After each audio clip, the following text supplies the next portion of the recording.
esta semana estudiar este tipo de ecuación, ¿no? Una ecuación que es hiperbólica. Eh, Vamos a observar la presencia de la derivada con respecto al tiempo, ¿no? En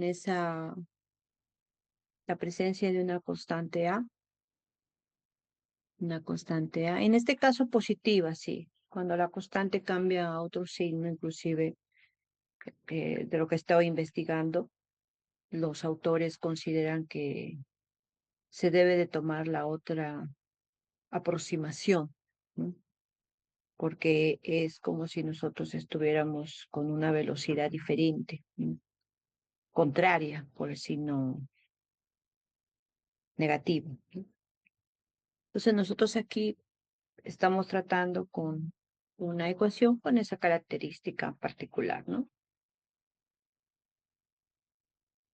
Eh, Estamos considerando todos X en los reales. Espero que eso hayan percibido en la práctica pasada. Eh,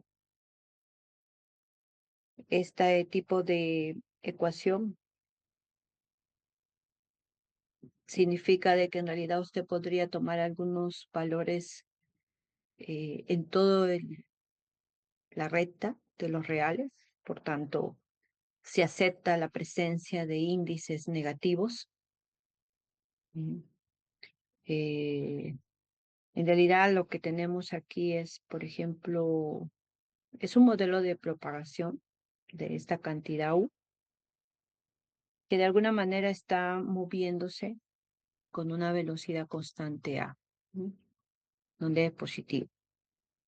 Entre los problemas que se tiene son, por ejemplo, el transporte, ¿no? Transporte de contaminación, por decir, ¿no? En algún lugar, en algún fluido, de repente en un río, en un mar, etcétera, ¿no?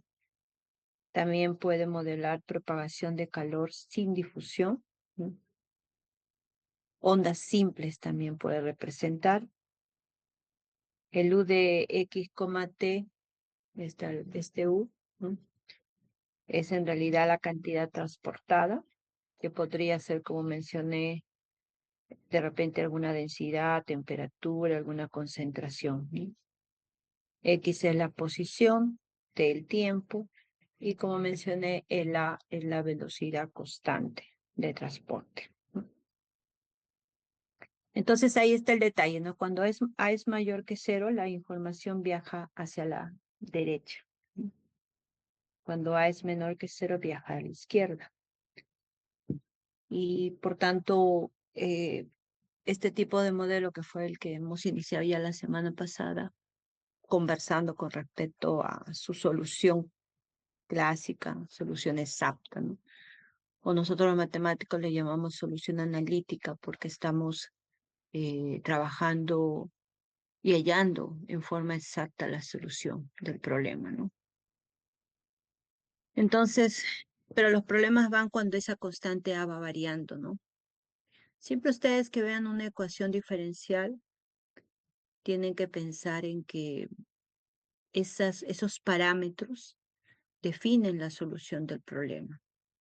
Y si ustedes recuerdan, cuando nosotros iniciamos las clases, yo les hice dibujar algunas superficies, ¿no? Que eran soluciones de los problemas, que son conocidos, ¿no? O sea, las soluciones analíticas de ciertos problemas. Entonces, realmente el parámetro define la solución del problema. Y cuando uno quiere aplicar alguna técnica numérica, entonces ahí se tiene problemas porque si de repente esta solución exacta es una solución que tiene un comportamiento complicado, curvas complicadas, ¿no? Entonces es bien difícil poder aproximarla. Por eso que hay una serie de métodos numéricos que se han construido debido a ese problema. Vamos a considerar también su condición inicial. Por supuesto, dado que nuestro dominio es en los reales, también aquí en los reales, pero también podríamos tener problemas con condiciones de frontera, ¿no? Pero por el momento vamos a mirar esta situación. Nuestro T, entonces, nuestra región, por tanto, va a ser un T positivo que representa el tiempo mayor o igual que cero y nuestro X va a estar en todos los reales. Y vamos a tener entonces, como hasta ahora lo hemos trabajado, una malla rectangular con líneas paralelas a los ejes X y T y que el correspondiente espaciamiento para T, ¿no? Tanto para X como para T. Para cada uno de ellos, ese espaciamiento va a ser representado por H y K respectivamente, ¿no? Para el X, H y para T, K. Entonces, como les mencionaba, ¿no? Debido a que ya el X está entre menos infinito y infinito, entonces nosotros podemos usar este X más H, es decir, un X más H más 2H más, pero también podemos usar el X menos H menos 2H, porque estamos trabajando sobre todo los números reales. ¿No? Y es una característica en realidad para todo tipo de problemas, ¿no? Dependiendo de su dominio, uno puede trabajar a veces con esa parte negativa o digámosle el H negativo, ¿no? Entonces dice, para esta técnica que vamos a ver aquí, nosotros vamos a considerar, por tanto, un punto cualquiera, un punto genérico, ¿no? Un punto general, si queremos llamarlo así. Eh, Va a tener sus coordenadas IH en X y JK en T. ¿No? Es decir, va a ir multiplicándose una constante. En un momento dado tenemos HK, en otro momento tenemos 2H, K o 2H, 2K, etcétera. Ese IJ está corriendo entonces entre 1 y 2, ¿no? Y N, perdón, dependiendo de la cantidad de puntos. Igualmente J está también corriendo de 1 hasta M, por decir, ¿no? El punto entonces, como es un punto genérico, vamos a decir que se llame P, o otro punto, porque estoy observando que aquí está avanzando en el tiempo, J más 1, que sería lo que se quiere, ¿no? Porque nosotros siempre pensamos en que tenemos una información y queremos hallar una información posterior, ¿no? Que en este caso estaría dado por el tiempo, ya que los X son como si estuvieran fijados ahí en la recta, mientras que el T es el que va a ir realmente cambiando. Entonces, se ha indicado acá un punto cuando ya se avanzó en el tiempo, por tanto, sus coordenadas van a ser I por H y también van a ser para el tiempo J más 1 por tanto, o sea, ya avanzó, ¿no? Entonces, vamos a trabajar unas fórmulas para usar estos puntos genéricos, por ejemplo, llamados PQ. Claro, la posición de cada uno de ellos va a ser diferente, por tanto, vamos a tener que indicar a cada uno su posición. Dentro de las fórmulas que vamos a trabajar, tenemos las explícitas, también tenemos conversar un poco con la condición, una condición de Cobrans. Ah, mire, con la condición de Cobrand-Friedrich-Lewis, que se escribe CFL. Es más la condición de Cobrans, más se conoce. Por lo que estaba investigando, ¿no? Bastante habla más de él, ¿no? Claro, todos ellos están involucrados, pero Cobrand es el nombre que más aparece. Que se va a aplicar a estas ecuaciones hiperbólicas, ¿no? Veamos entonces esa condición.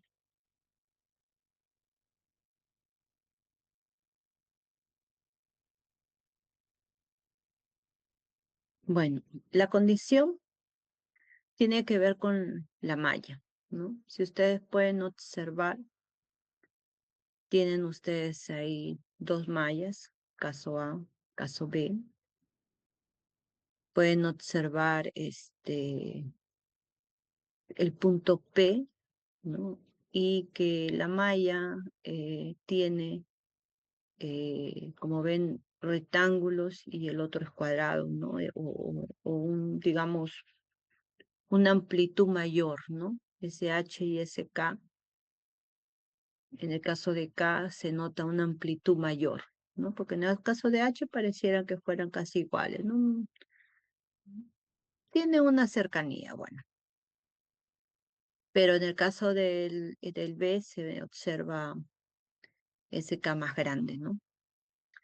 Entonces, esta condición lo que trata es de mencionar que vamos a tener que ajustar, ¿no?, nuestro H y nuestro K, tal que nosotros podamos observar una cercanía entre los puntos que están alrededor, ¿no? Pueden observar en el caso A, por ejemplo, cómo se ven los puntos negros más cercanos a P, ¿no? Mientras que en el caso B se ven los puntos negros más lejos de P debido a ese valor K, ¿no?, mayor. Entonces, cuando uno menciona un gráfico, tenemos que expresar lo que el gráfico nos está mostrando, ¿no? Y una línea recta, como pueden observar en cada uno de ellos, que en realidad está mencionando una presencia de una característica, ¿no? O sea que la característica va a ser algo que nos va a influir. Y eso porque recuerden que las características en este tipo de problema es una recta, ¿no? Y que está en función de la velocidad A, ¿no? Entonces, esa posición de la recta comparado en A se nota claramente más ajustado y más cercano también a los puntos alrededor, ¿no? Mientras que en el otro caso más lejano, ¿no? Entonces hay una influencia de esa característica, ¿no? Entonces, eh, la condición CFL va a establecernos un criterio mínimo y simple a ser exigido para un método convergente. Se dice, ¿de qué forma fue motivado? Todos los puntos que contribuyen para la solución exacta en un punto P van a influenciar la solución numérica, de tal manera que cuando H y K tiende a cero, obtenemos una aproximación que no va a representar la solución exacta, ¿no? Es decir, por más que H y K tiende a cero, no necesariamente vamos a tener una solución exacta, ¿no? En otras palabras, todos los puntos de la malla que están contenidos en la región de dependencia van a estar involucrados en el cálculo de la solución aproximada de P. Por eso es que se veían alrededor varios puntos. Es suficiente, por lo tanto, que los puntos involucrados en el cálculo de U y J más 1 contienen una región de dependencia. Entonces, para poder garantizar esa cero estabilidad, necesitamos trabajar sobre esa región de dependencia. Pero claro, cada modelo lo va a hacer a su manera, ¿no? Por ejemplo, una manera práctica de saber si un método satisface esa condición es observar aquella molécula que me va a calcular el U de I de J más 1. De esa manera podemos observar, por ejemplo, acá en la figura, ¿no?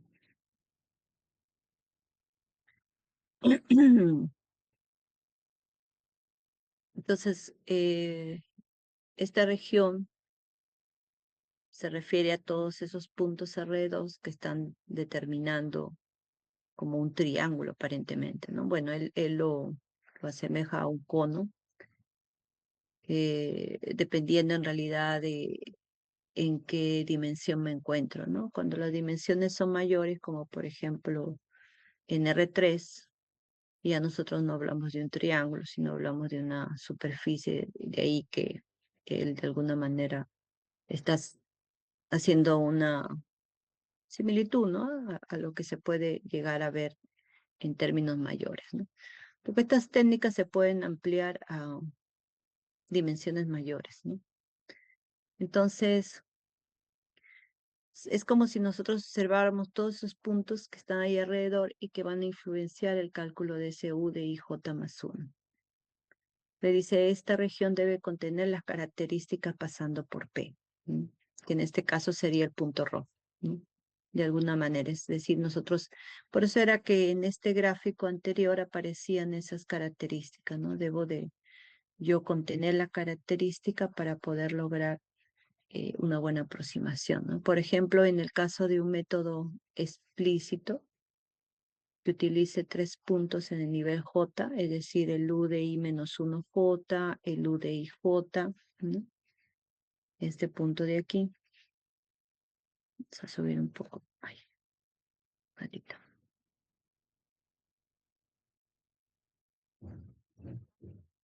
Aquí. Ya, ahí, ¿no? Entonces tenemos aquí el punto U de I menos 1J, el U de IJ, el U de I más 1J. Y queremos construir o se va a construir el U de I de J más 1. ¿No? Entonces dice, una de las exigencias es que la característica pase por este P de I, H y más 1J, corte la línea de J esta de aquí, sería la línea T igual a J por K, entre los puntos I menos 1, H, J por K y el punto I más 1, J por K. En otras palabras, el intervalo de dependencia numérica debe de contener el intervalo de la solución analítica, ¿no? Entonces, por acá debe pasar la recta, puede ser este lado, puede ser este lado, y debe de garantizarse esa situación, ¿no? Claro, pero si nosotros nos ponemos a mirar así, de esa forma como ellos lo solicitan, va a ser medio complicado, ¿no? Como yo garantizo de que siempre mi recta esté ahí contenida. Entonces, en realidad lo que me trata de decir es que voy a tener que hacer cumplir una condición geométrica definitivamente, porque está hablándome de la recta, de tal manera que me permita garantizar que aquella recta característica cumpla esa condición que menciona, ¿no? Entonces, por ejemplo, dice la primera figura, la figura 1, indica las situaciones en que el método de Laps-Whorf satisface la condición de SFL y la otra que está violando esa situación, ¿no? ¿Dónde estamos? Por aquí. Para poder nosotros deducir, de repente ahí le voy a agregar los puntos, porque los puntos de Laps-Whorf son varios, entonces va a ser difícil ahorita notar cuál de ellos. Hay que primero posicionarnos en cuáles son los puntos. Sin embargo, claramente el autor menciona, ¿no?, que el A sí satisface, mientras que el B no. Eso tiene que ver por los puntos, como acabamos de ver, ¿no? El punto que yo quiero hallar, dice, tiene que cumplirse la recta. Aparentemente, si nosotros miramos los dos gráficos, vemos que este está más cercano, ¿no? Los puntos acá están más alrededor de esa recta, mientras que acá se le ve más separado, ¿no? Entonces, podríamos intuir por eso, pero en realidad es bien claro el autor cuando menciona que nosotros tendríamos que observar, ¿no?, lo que hemos observado para este método explícito, ¿no?, que dice que la beta debe pasar y estar en este intervalo que me va a aproximar que me va a ayudar a aproximar al T J más 1 por K, ¿no? Por ejemplo, algo que él deja claro, no lo demuestra, pero deja claro que un método implícito satisface esa condición, ¿no? Eh, en caso de que esta condición no fuera satisfecha, ¿no?, no va a haber convergencia del método cuando H tiende a 0 con este V, en nu se llama en griego, es nu en realidad, NU, nu. Es igual acá entre H, nu constante, ¿no? O sea, ¿qué quiere decir? Que esta relación entre la división de H entre K va a ser importante para que haya convergencia del esquema considerado. Y haciendo una investigación, ¿no?, porque cuando uno habla de algo necesita no solo guiarse de un autor, sino leer muchos autores para poder son resultados matemáticos, son resultados, propiedades, etcétera, que de repente uno como matemático quiera demostrarlo, ¿no? Pero a veces nosotros tenemos que asumir simplemente, porque si no ya nos estamos yendo a una parte matemática más compleja donde necesitaríamos más tiempo, ¿no? Entonces, investigando, pude encontrar esta observación interesante de la condición FL, que si bien es cierto, él aquí arriba no menciona con exactitud, ¿no? Pero ahora lo vamos a ver después, en el método Lawers, que justo él está mencionando. Eh, si nosotros tenemos esta ecuación, acá lo está tomando como A positivo y A negativo realmente, ¿no? Que él habla del valor absoluto, aquí arriba, ¿no? O sea, prácticamente se refiere al valor absoluto de A por el V. Cuando el valor absoluto de A, cuando A es 1, que es lo que muy probable el autor está aquí mencionando, ¿no? Porque él se va directamente a nu, pero eh, no precisa. Entonces yo me imagino que está tentando solamente mencionar que aquella relación es muy importante. Y es cierto, ¿no? Porque quien está fijo es el valor A, quien es el que va a variar es esta relación. O sea, tiene todo un sentido. Está con un sentido correcto, ¿no? Entonces, en general, cuando tengo esta ecuación, que puede ser una ecuación de onda, ¿no? Como ya lo hemos mencionado, vamos a tener que la condición CFL es el valor absoluto de K por K entre H, ¿no?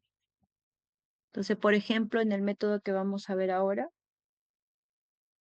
dice que es el explícito para que sea estable y convergente. Se pide que este valor sea menor o igual que una constante, ¿no? Donde C es una constante positiva. Esta constante está diferente, ¿no? Acá se ve una constante cursiva y ahí se ve una constante no cursiva. Una constante, pues, o sea, se refiere a acotado, ¿no? Entonces vámonos ahora sí a los métodos, ¿no? ¿Cuál es la idea en sí, ¿no? Como nosotros estamos considerando positivo, y eso debe quedar claro, ¿no? Entonces estamos usando este UDI J más 1, el progresivo, ¿no? Usando J más 1, J dividido, este es tiempo, sería entre K, ¿no? Entre K. Y estamos usando diferencia centrada en el otro caso, ¿no? Entonces prácticamente la, la idea del autor, ¿no? Fue crear el método porque él está asociando dos tipos de aproximaciones, ¿no? Una que viene a ser esta aproximación para cuando A sea la velocidad positiva y la diferencia centrada por este lado, ¿no? Entonces, este denominador que aparecería aquí entre K sube en esta parte superior, ¿no? K, y acá aparece el otro denominador que sería doble de H, ¿no? Esta vendría a ser la centrada. Entonces ahí el nu razonablemente es K entre H, ¿no? Entonces tendríamos este método, ¿no? Bien, vamos a observar, ¿no? ¿Qué es lo que pasa entonces cuando aplicamos el método? Por suerte es un método, por lo que hemos visto ya nosotros, no se va a hacer un método tan complejo. Ven que es la presencia apenas de una primera derivada del tiempo y de la derivada con respecto al espacio, a comparación de que cuando teníamos nosotros el caso de usar en las diferencias parciales eh, la aproximación para una segunda derivada, ¿no?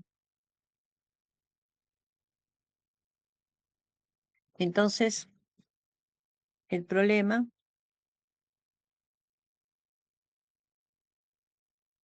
tendríamos,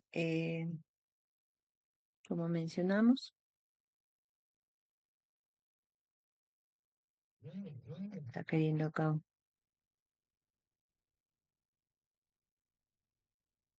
diciendo que hay una actualización. Entonces, el problema dice, ¿no? Trabajar un UDT más 4 veces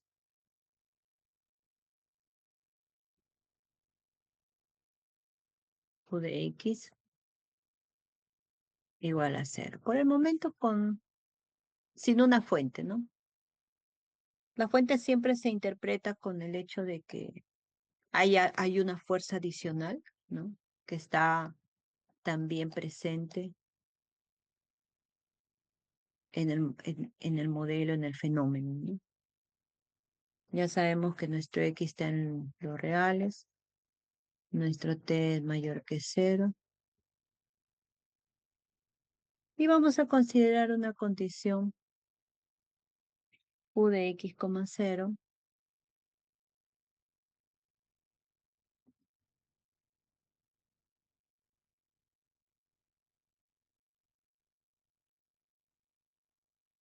igual a X cuadrado más. Tendría que estar también en el dominio de X los reales, ¿no? X los reales.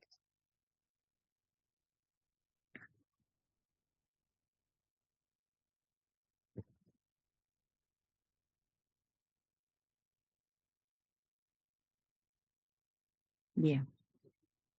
Entonces sabemos que necesitamos nuestra malla.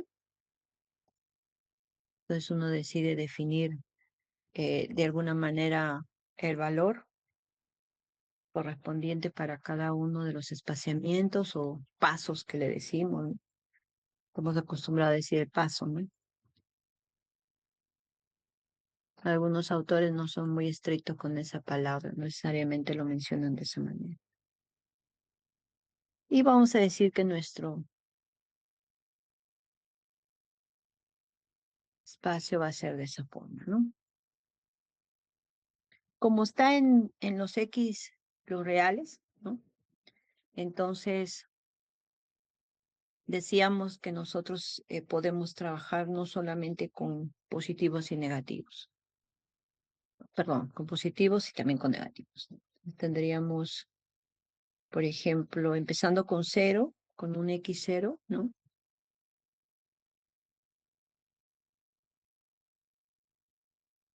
Ay, vamos a borrar esto. Vamos a tener igual a cero, un tercio, 2 tercios.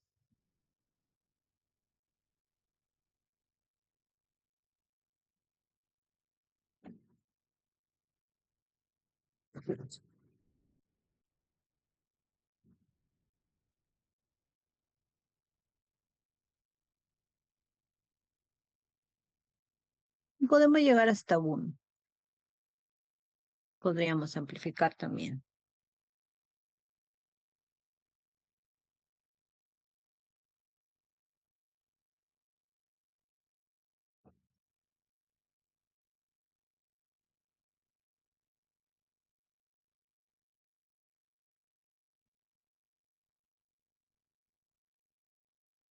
Y aquí adelante entonces podemos considerar nuestro X eh, menos un tercio,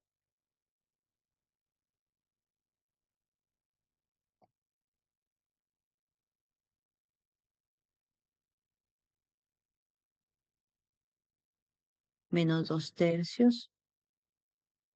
Opa, un ratito. Nunca estaba poniéndolo en un signo diferente, ¿no?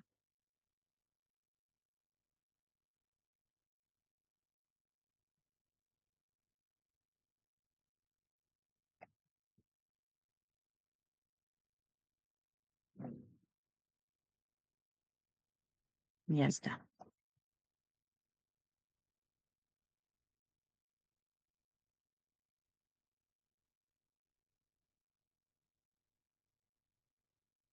Y ahora vamos a considerar la fórmula entonces, el esquema ¿no? Que vamos a usar.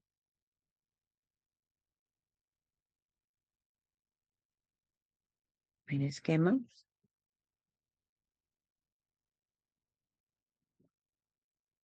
A ver, un ratito, ahí está.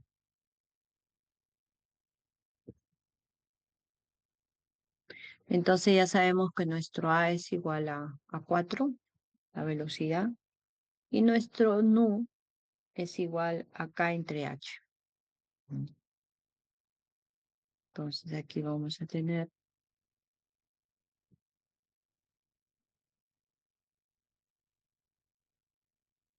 A igual a 4, este A está en mayúscula.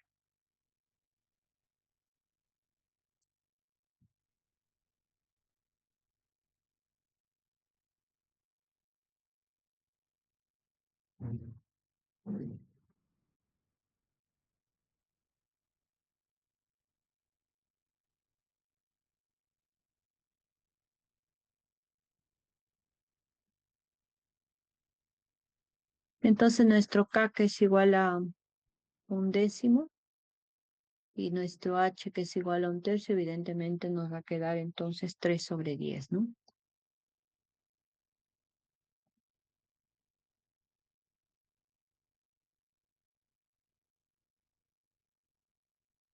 Luego vamos a tener entonces el U de I más y J más 1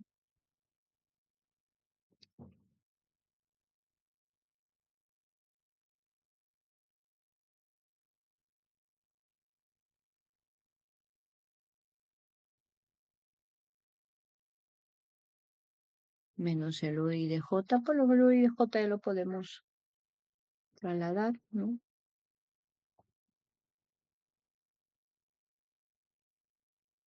El U de J.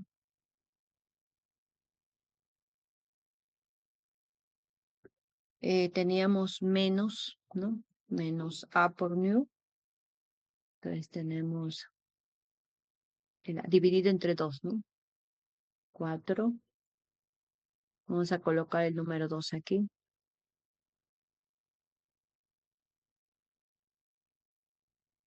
Y 3/10. El valor de nu.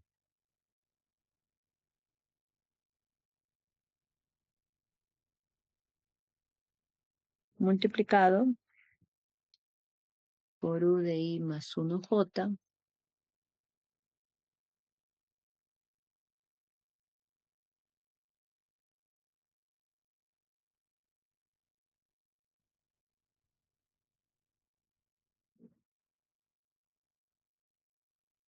menos U de I menos 1J, ¿no?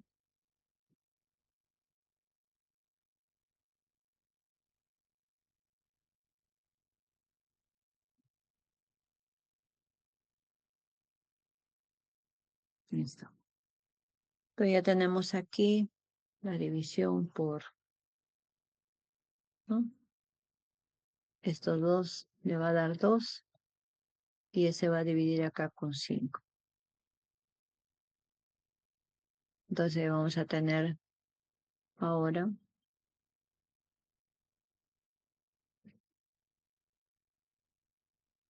el mismo valor. Vamos a ver si podemos.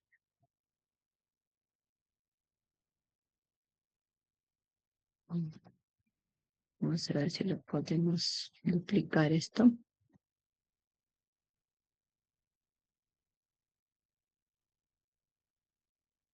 Entonces de aquí vamos a tener finalmente, parece que no me deja. Bueno, vamos a hacer otra cosa más simple. Quitar este valor, que a este no nos interesa, y me va a quedar acá los 3/5, por tanto. Entonces ahí ya podemos ir calculando, ¿no? Necesitamos los valores iniciales,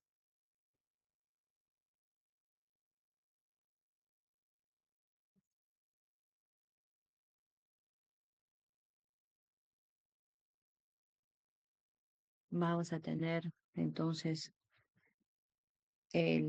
bueno, ya que nosotros hemos observado nuestros puntos, observamos además que para las condiciones iniciales tenemos para T sub 0, ¿no? XY para T sub 0, 0, en este caso, es igual. Normalmente nosotros estamos trabajando realmente con el 0, ¿no? XY cuadrado más 1. Para no hacernos tanto problema, no estamos diciendo, bueno, casi todos los fenómenos normalmente están iniciando en 0, ¿no? Si hablamos de velocidad, tiempo 0, ¿no? Pero de repente nosotros podemos tener algunos valores no que necesariamente inicien en ese tiempo, ¿no? Entonces ahí ya uno reacomoda toda la técnica, ¿no? Eso es razonable de hacer, ¿no? Entonces, por ejemplo, tenemos que el U menos 2,0 se refiere entonces a U evaluado en X menos 2 y en el tiempo 0.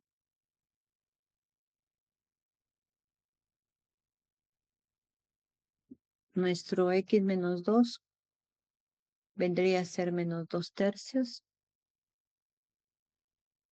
Nuestro U menos 2/3, 0.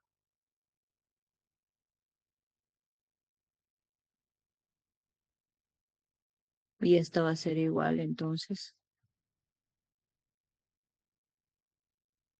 menos 2/3 al cuadrado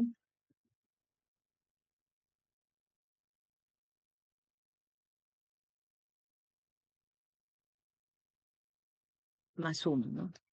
Y por supuesto esto es entonces el valor de 13/9.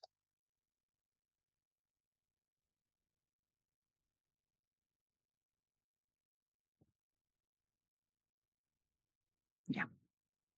Y luego los demás que voy solo a mencionar, ya sabemos cómo se calcula cada uno de ellos. Menos 1,0,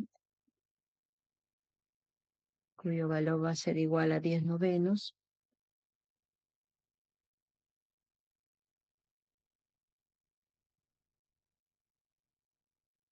El U de 0, 0,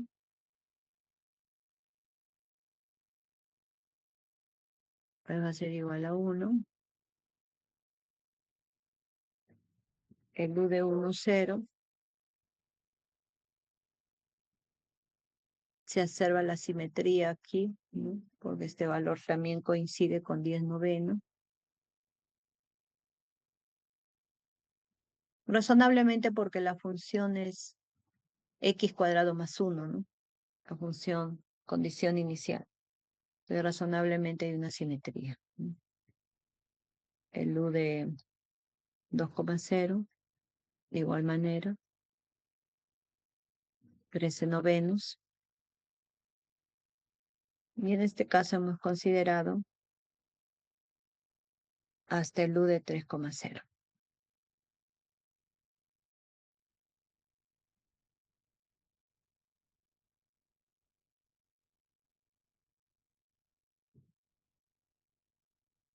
Ujú. Bien. Y luego empezamos con el paso temporal. Podríamos de repente considerar primer paso temporal, segundo paso temporal, etcétera, ¿no? Vamos a trabajar uno de ellos.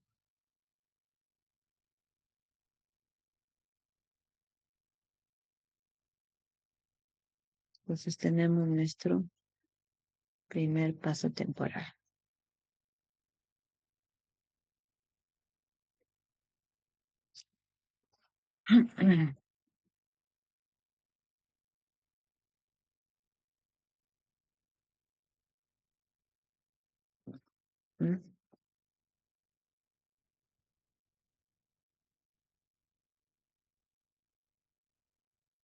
Entonces, para eso obviamente damos un valor a j.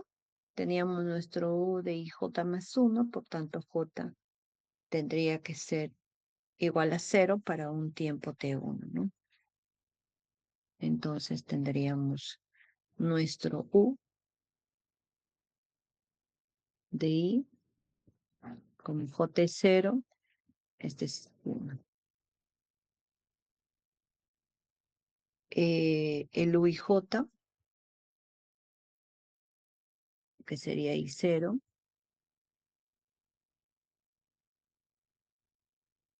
menos 3/5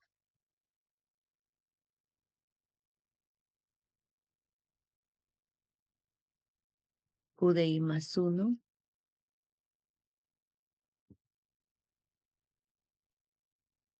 j0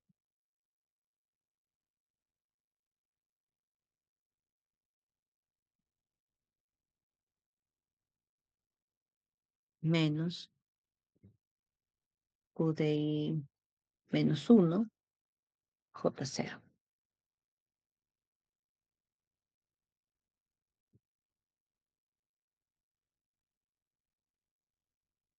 Listo. Entonces con eso podemos iniciar este primer paso temporal, ¿no? En este caso, acá la presencia del negativo nos está prácticamente indicando lo que estaría pasando y por eso la necesidad de trabajar con u de menos 2, ¿no?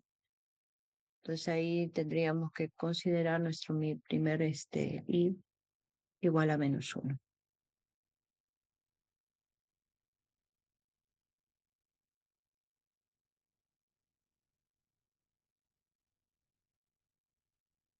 Tendríamos entonces u de menos 1, 1 igual a u de menos 1, 0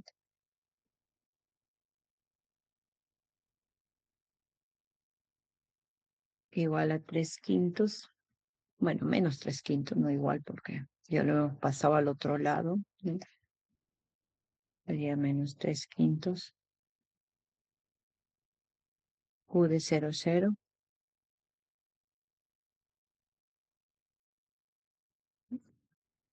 No. La central tiene ese asunto, ¿no?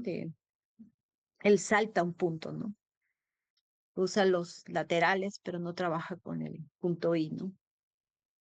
Se va a otro punto que es el punto menos 2.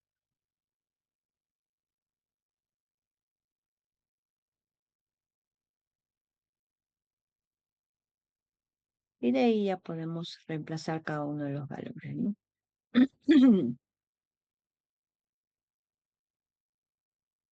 Recordando este acá de 10 novenos. Este mantiene el valor 3/5.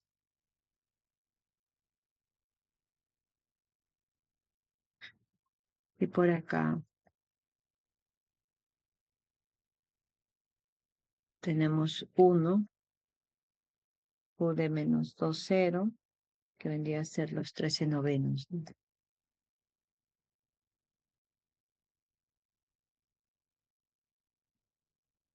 Bien. Entonces todo esto nos va a salir 62 entre 45.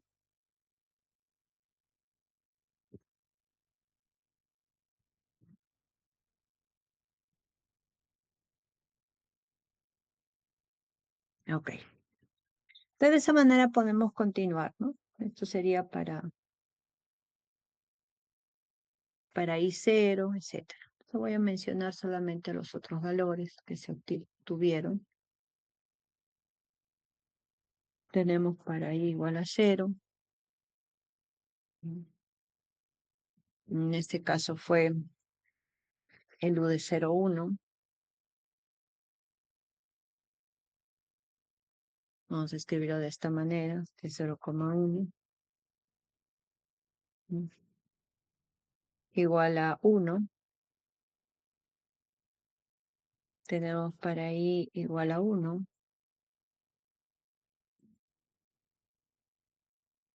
De igual manera. 38 entre 45.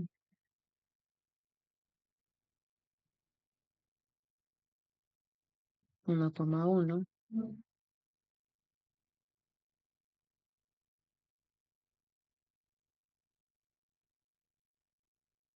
Tenemos para i igual a 2.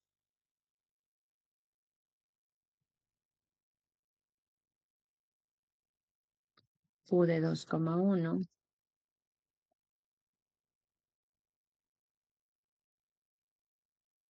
Que vendría a ser 41 entre 45.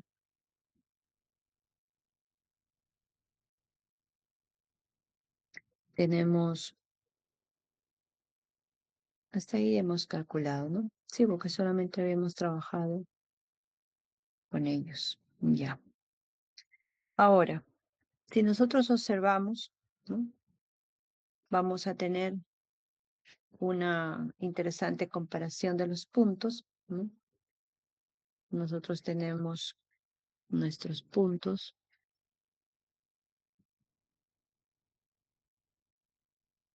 eh, el I, tenemos las coordenadas, X de Y, T de J. ¿No? Tenemos la aproximación numérica dado por la U grande, Y, J. Pueden hallar también el exacto,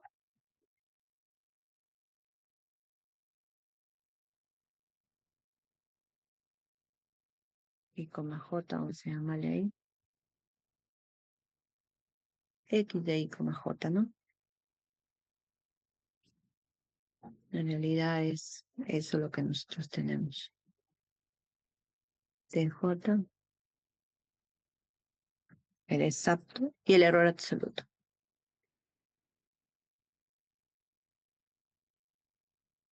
La forma de hallar el exacto lo hemos visto antes ya, ¿no?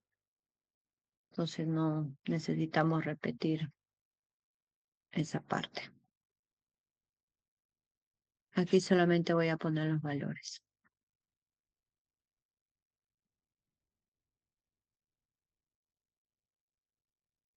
Entonces tenemos lo siguiente.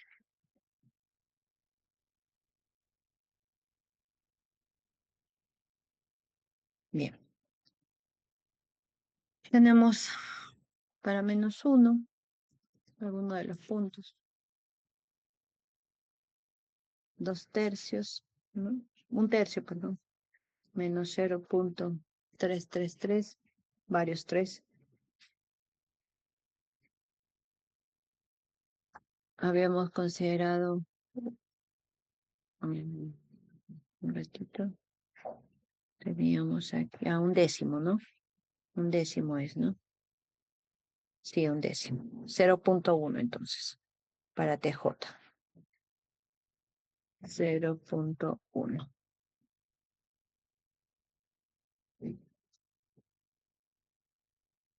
Luego tenemos el valor que se ha encontrado, ya dividido 1,3778. Luego tenemos el exacto, 1,5378. Y por tanto, el error absoluto, 0,1600. Tenemos el otro punto cero, que en este caso es el 0,01. Valor exacto 1. Valor aproximado 1,16. Error absoluto 0,16. El otro punto aquí tendríamos el 0,33, que es la simetría del otro. 0,1.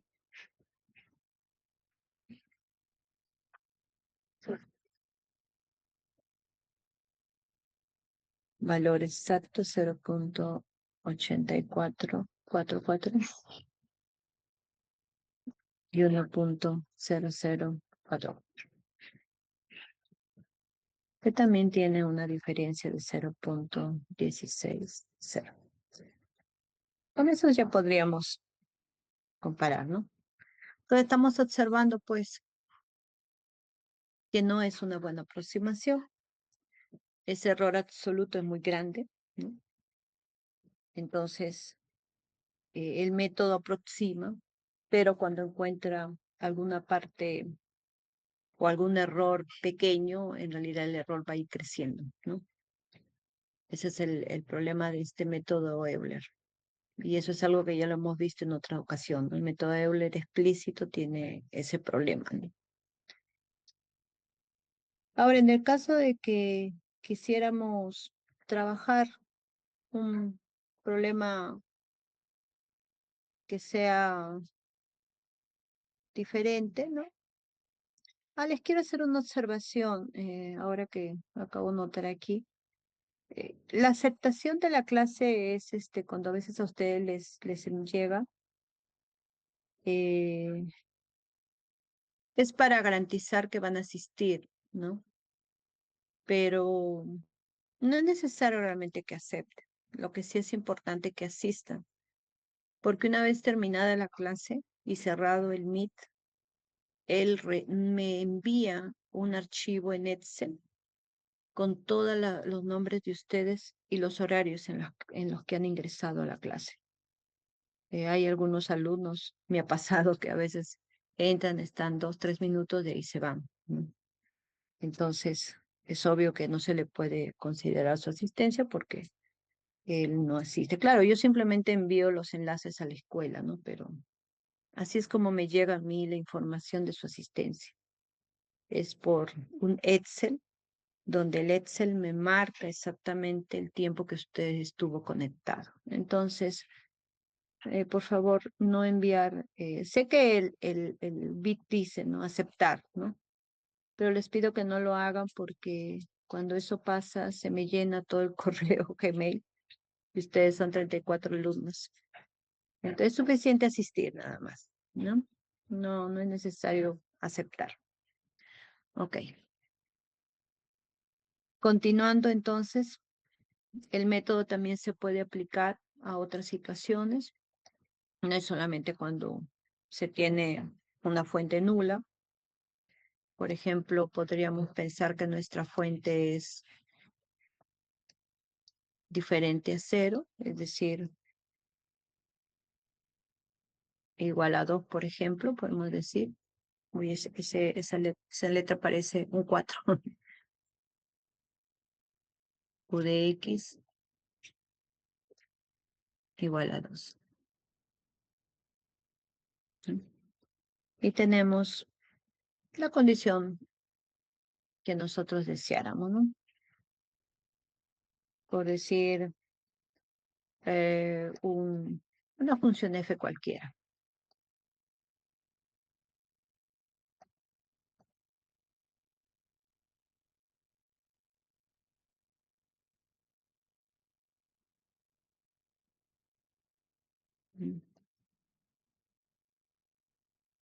Entonces, sea un valor cualquiera, podríamos inclusive generalizar si quisiéramos. Entonces, si fuera un B, por decir, inclusive acá podríamos colocarle la, ¿no? Entonces vamos a tener la misma fórmula anterior, sin necesidad de mencionar el valor correspondiente, ¿no? El U de I de J más 1, ¿no? Ya sabemos que este es menos el U de I de J, ¿no? Una de las cosas que sí es bueno pensar, y eso de repente podría, a ver, déjenme ver. Bueno, sí, ¿no? Podría ayudarles bastante ahí. Es como si yo tomara mi valor, ¿no? Porque la ecuación me está indicando que es un U de t o derivada de U con respecto al tiempo, evaluado en un xt. Entonces, lo que realmente yo estoy haciendo es decir, bueno, para este xt le voy a llamar un xy, un t de j, ¿no? En realidad, eso es lo que estaría haciendo, ¿no? O sea, algo que debe de quedarles a ustedes claro es esa idea, ¿no? Uno lo hace de frente, pero en realidad es como si yo tomara la ecuación exacta. No, no es en realidad, es así, ujú, estoy hablando mal, ¿no? Tomo la ecuación exacta y la estoy sustituyendo por un xy, un tj. ¿Sí? Igualmente aquí, una, uno de x en este caso,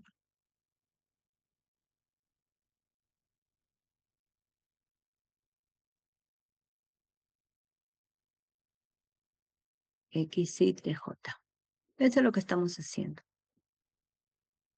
Por eso dice resolvemos en forma discreta.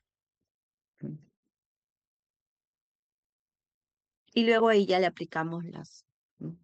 Que en realidad ni siquiera tendríamos nosotros que decir es igual. O sea, por abuso de notación decimos, ¿no? Porque en realidad este le sapta.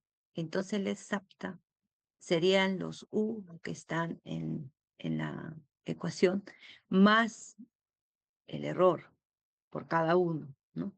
Pero nosotros por abuso de notación de frente escribimos la aproximación, entonces acá decimos ya, esto lo vamos a usar la progresiva, ¿no? Escribimos.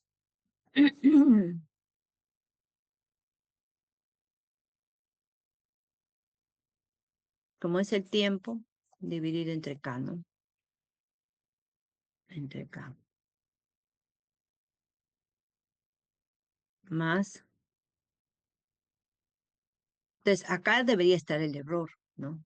No lo hemos hecho. Estamos de frente escribiendo toda la ecuación. Aquí es la centrada, ¿no?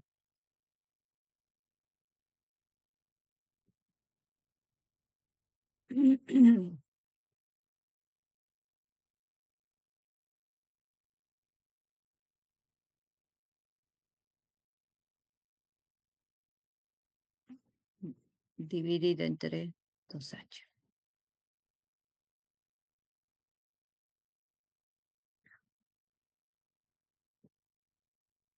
Más igual a B, ¿no? Entonces se ve evidentemente,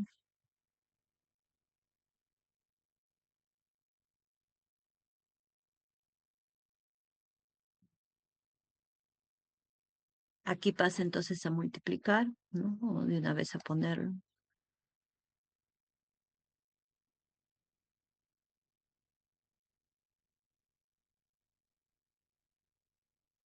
J más 1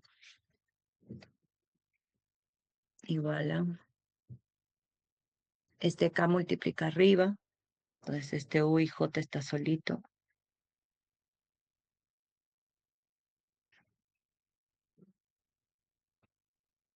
Entonces cambia el signo, menos. Aparece el K entre H, entonces me quedaría el A por V entre 2, ¿no?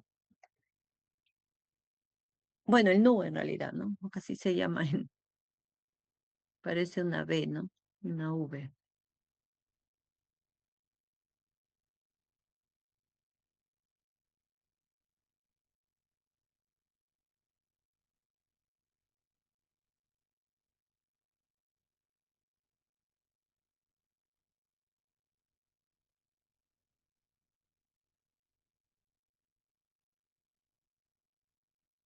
Y acá se multiplica este V por K. O sea, hay un término adicional. Entonces, de igual manera, sería, ¿no? Si por A o B acá hay una fuente que no sea el B, entonces ahí tendríamos que evaluar, ¿no? De repente puede ser una fuente que depende de tiempo solamente, un FDT, por decir, ¿no? Un FDT aquí. Entonces ahí es donde ya nosotros sabemos que como estamos evaluando en TJ, entonces le ponemos FDTJ y aquí también le correspondería de igual manera un FDTJ, ¿no? Y acá también.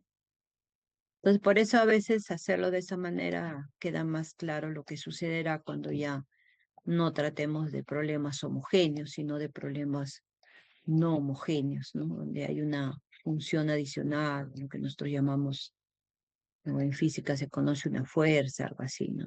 Entonces, hay todas esas situaciones que podrían darse. De repente la función también depende de tiempo y espacio.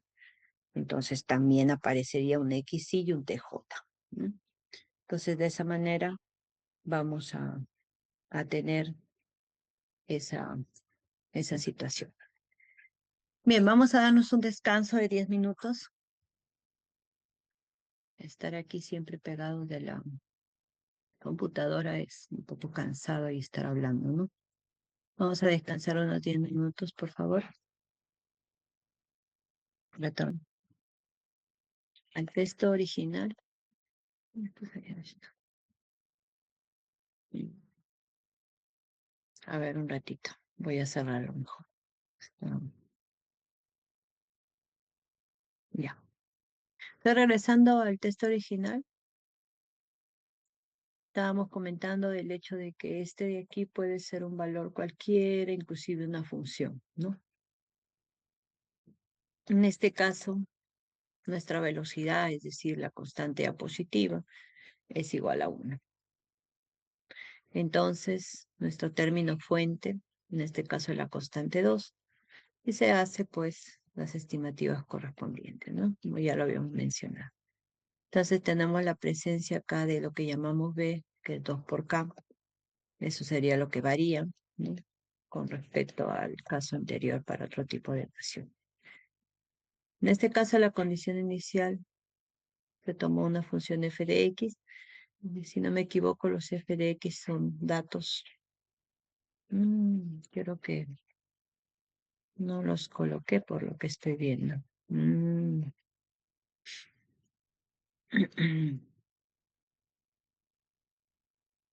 Ok, se está considerando que son valores puntuales.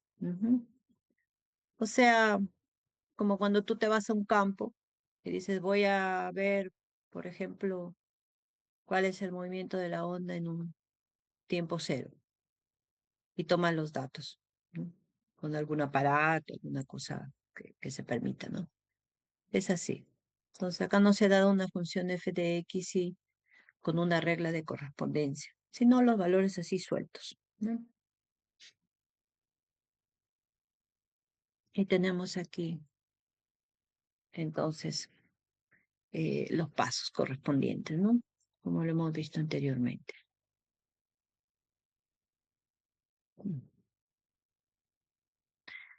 No hemos colocado ninguna comparación, ya aquí sería muy difícil porque tenemos puntos que no conocemos, función f de x que no conocemos, excepto por los puntos mencionados. Entonces ahí va a ser bien difícil que nosotros podamos estimar para otros valores, ¿no? Porque tendríamos necesariamente que tener todos los valores correspondientes conocidos. Como no hay una regla de correspondencia, entonces aquí difícilmente podríamos hacer una comparación, ¿no? Como cuando uno da una F. Bueno, esas son situaciones reales que pueden suceder. Y ahí entonces hay una limitación en la aplicación del método, ¿no? Bien. Por otro lado, podemos usar el análisis de von Neumann para nosotros poder observar qué es lo que está sucediendo. Sabemos que nosotros necesitamos a veces analizar la estabilidad del método, ¿no? O sea, la idea es, ¿qué pasa con los errores, no? Cuando nosotros decimos Que es estable se refiere a que los errores son pequeños, ¿no? O cualquier otro error que podría aparecer de ahí, ¿no? Errores por redondeo, o sea, cuando nosotros consideramos decimales y no usamos todos los valores decimales, ¿no? En las aproximaciones posteriores. Entonces eso hace pues que tengamos la presencia de errores de redondeo, de repente de truncamiento. El de truncamiento en este caso sería no considerar el error que aparece por cada fórmula que hemos usado, ¿no? Progresiva, centrada, hay un error que nosotros prácticamente lo hemos eliminado. Entonces, hay un error de truncamiento. Algunos también hablan de ruido, ¿no? Es decir, que tal vez dentro de nuestros cálculos puede haber algo que no está bien planteado, alguna situación compleja, ¿no?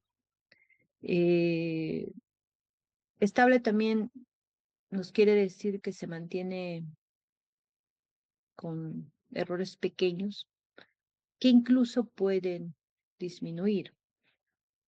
E inestable quiere decir cuando ese error crece con el tiempo, ¿no? Podemos decir que en realidad el método que aplicamos anteriormente crece con el tiempo. Ya veíamos que en el primer problema había un error de 0.016, si no me equivoco, revisemos. A ver, por acá. Ahí está la tabla, ¿no? Acá, 0.16, ¿no? Es grande, no es pequeño. Pequeño es cuando es un 10 a la menos 3, 10 a la menos 4. Entonces, analicemos lo que pasa con ese método. Usemos este análisis de Von-Neumann, que ya lo habíamos usado antes, que es como si yo estoy suponiendo que nuestra aproximación tiene un comportamiento exponencial. No puedo quitar ese i imaginario porque nuestros valores pueden extenderse a los complejos también. Entonces, él tiene una presentación de este tipo. Eh, Se reemplaza, como ya lo hemos hecho antes, ¿no? A nuestro esquema, en este caso, nuestro esquema Euler eh, explícito, ¿no? Sabemos que este es el método que se usó. Ah, ese A4 hay que quitarlo, ¿no? Ese hay que quitarlo. Seguro que lo copié del anterior y se vino con el A4. Algunos le llaman el ansatz, trabajar de esa manera. Una forma de reducir la, una forma de mencionar este método de usar este tipo de aproximación, de suponer esa solución por con Newman. Hay otros de Fourier que pueden también observar de repente, en algunos libros. El de Fourier varía, ya no considera todo exponencial, sino considera aquí un valor, una letra cualquiera. Suelen usar la letra G y de igual manera lo reemplazan. O sea, son técnicas que te permiten saber que cuando tú supones una solución, parte de ello te va a dar una condición. Y entonces esa es la condición que hay que respetar para garantizar, en este caso de Newman, por ejemplo, que no tenga ese comportamiento exponencial, porque estaría creciendo terriblemente, ¿no? Entonces, la idea es eso. Entonces lo reemplazamos, siendo acá J, necesitamos para J más 1, entonces hacemos el reemplazo.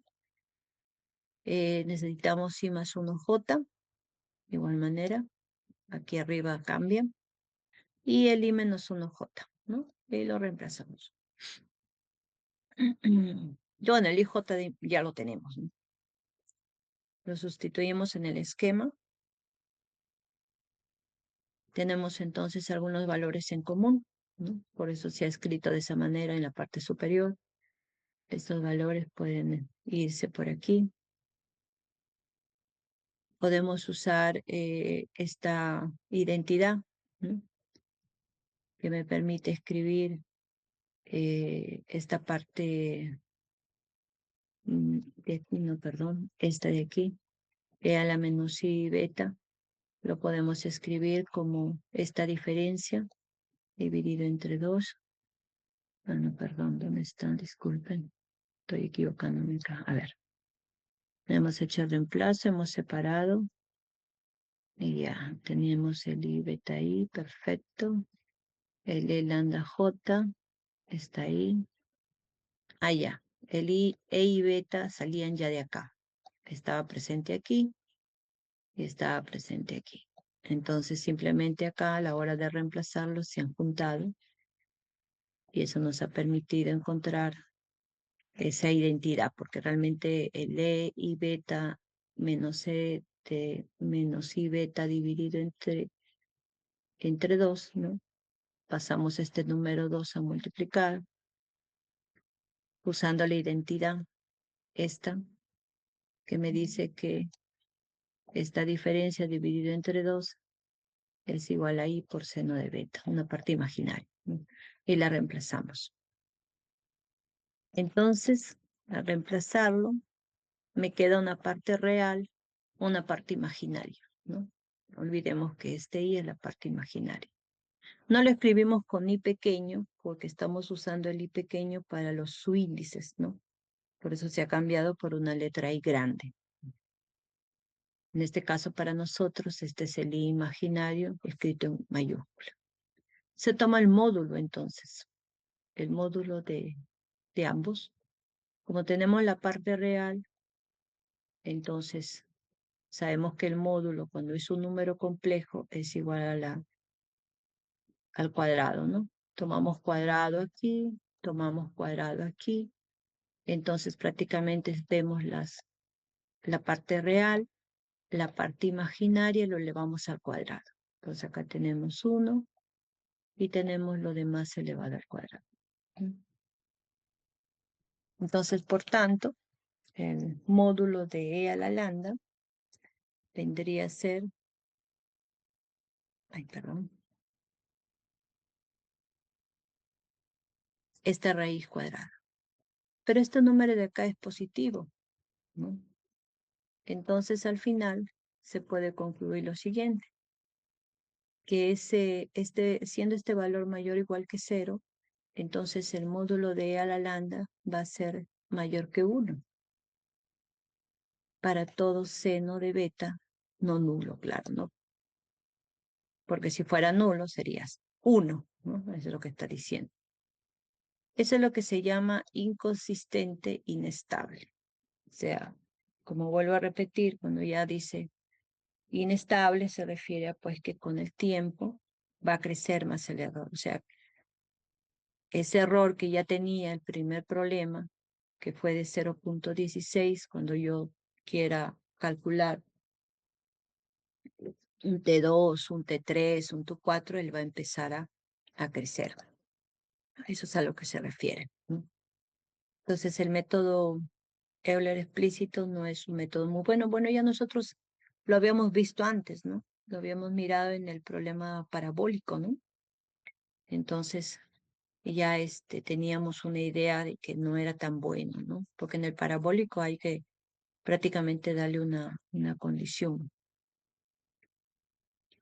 Ahora vamos a este método, que es el método de Latz-Friedrich, lo que mencionó arriba con la condición de Courant, CFL, ¿no? Es un método bien simple también, ¿no? Podemos observar que lo que se hace es usar una media, ¿no? UIJ, UI más 1J y UI menos 1J.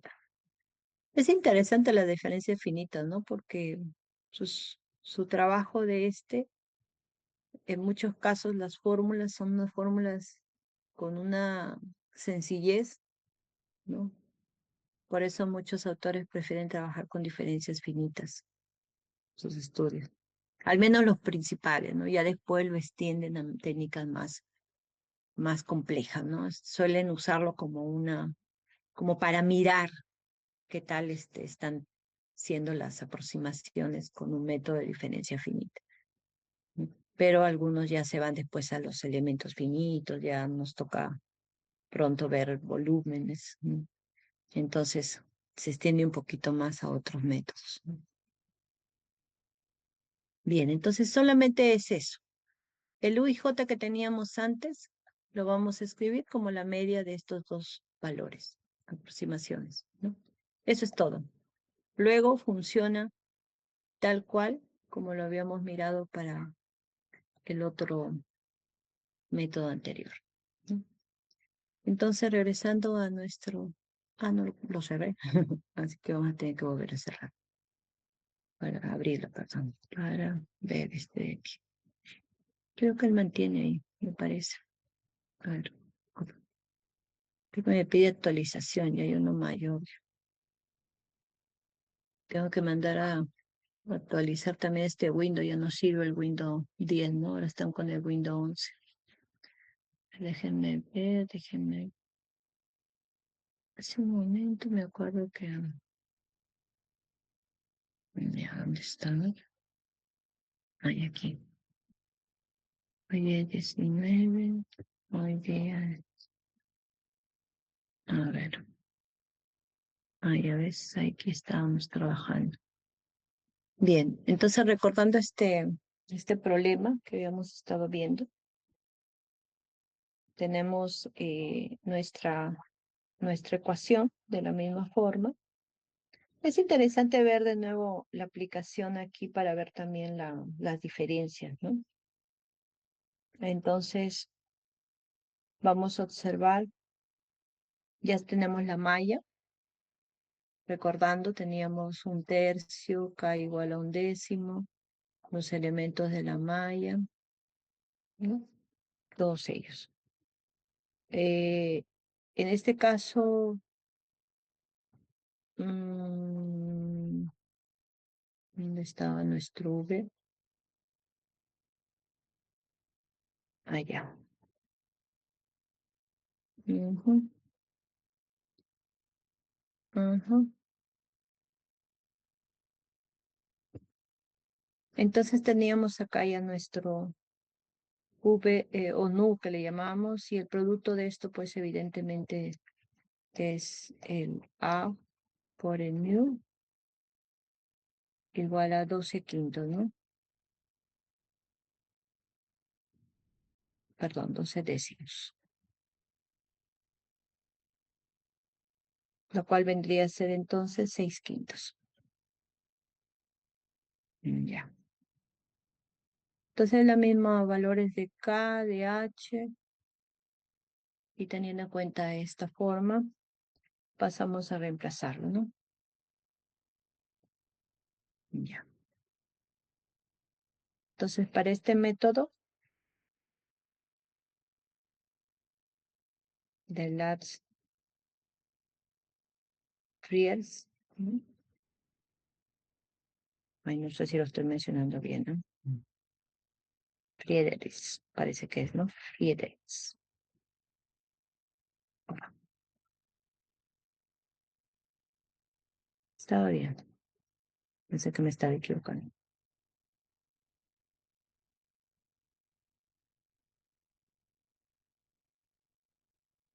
Eso de estar sentada es un poco complicado, ¿no?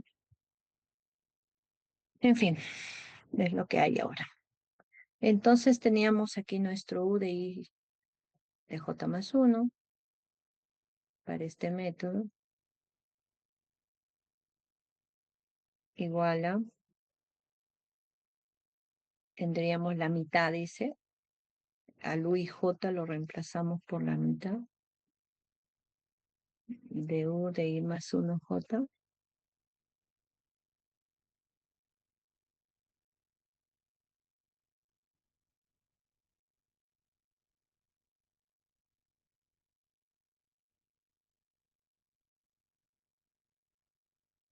y menos 1 J. Este es todo el cambio que se tiene, y lo restamos con el A por V y nos salía los 3 quintos, ¿no? O sea, sería el producto de A por V dividido entre 2. porque como teníamos la diferencia centrada, por eso salía al final los 3/5. ¿No?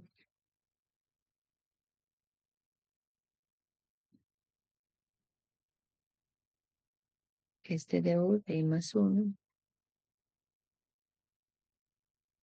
más 1 en J,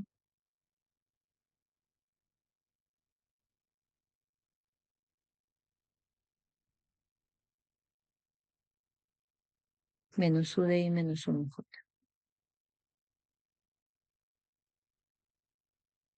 Entonces se puede ver la presencia de ambos elementos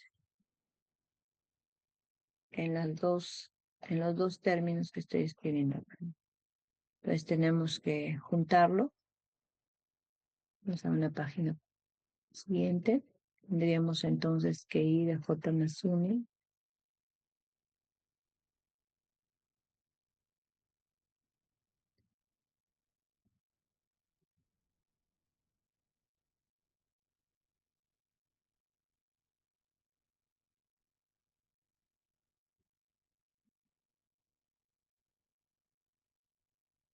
Vamos juntando ahí 1/2 menos 3/5.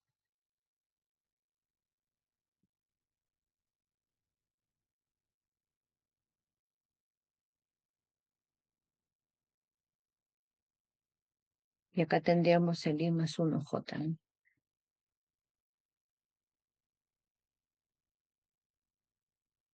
Mientras que el otro sería positivo, ¿no?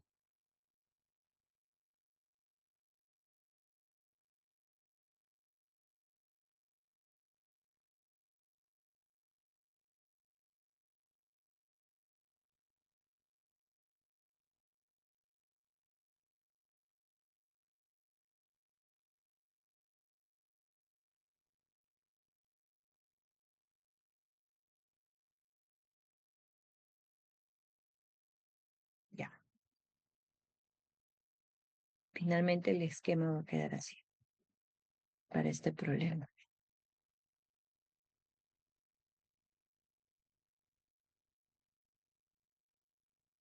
Tendríamos acá 5 menos 6 menos 1 entre 10.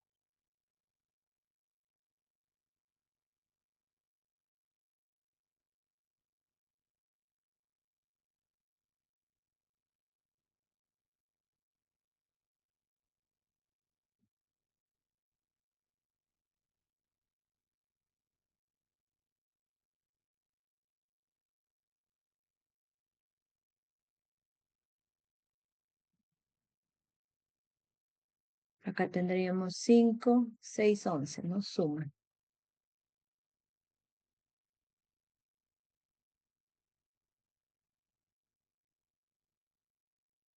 Ya está. Y ya sabemos cuáles son nuestras condiciones, ¿no? Habíamos visto,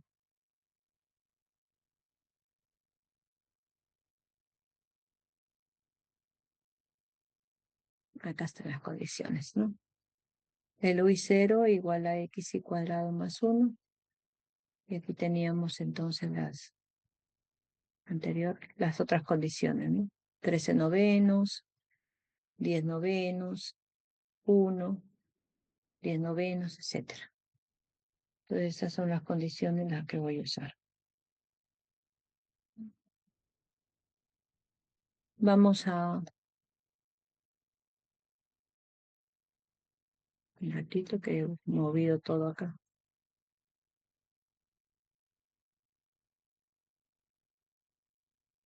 Bueno, no nos hacemos problema. Ya tenemos los valores. Vamos a escribir por comodidad con sus decimales, ¿no? Aquí tendríamos el i. Vamos a usar para J0.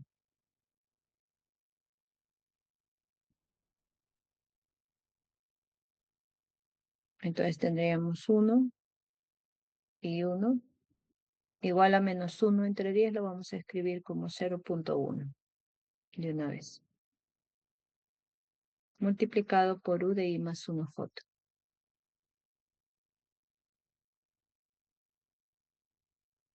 En este caso el J es 0.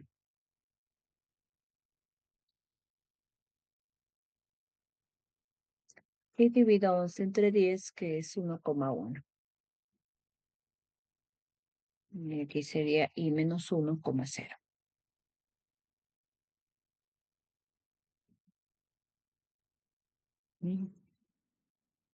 Pues hacemos los reemplazos correspondientes, estamos en 0. Vamos tomando pasos diferentes. Por ejemplo, acá vamos a tomar e igual a menos 1.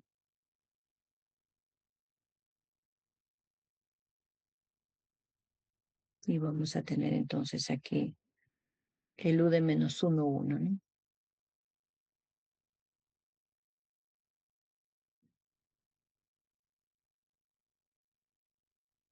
Igual a menos 0,1.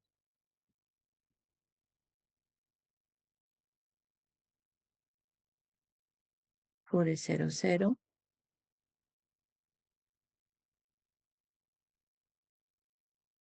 Más 1,1. El U de menos 2,0.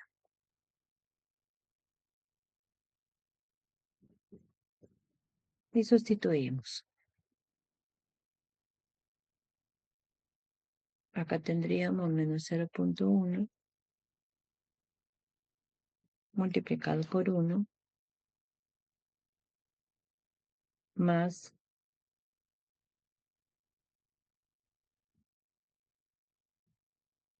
1,1 multiplicado por 13/9.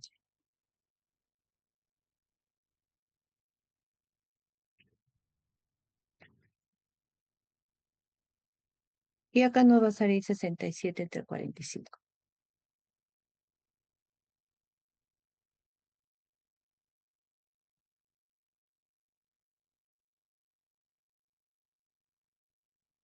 Bien. Entonces así sucesivamente podemos observar para i igual 0,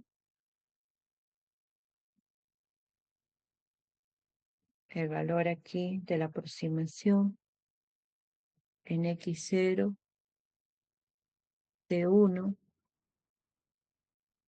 sale igual a 10/9. Para i igual 1. Estos métodos son prácticos por la forma, ¿no? Computacionalmente siempre son mucho más rápidos, pero increíblemente eso no es suficiente para poder dar una buena aproximación, ¿no? 43 entre 45, ¿no?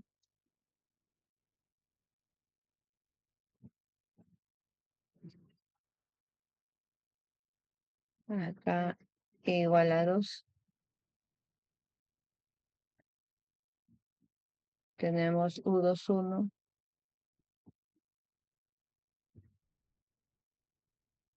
igual a 46 sobre 45. Ahora lo interesante es la tabla, ¿no? Un ratito me permiten.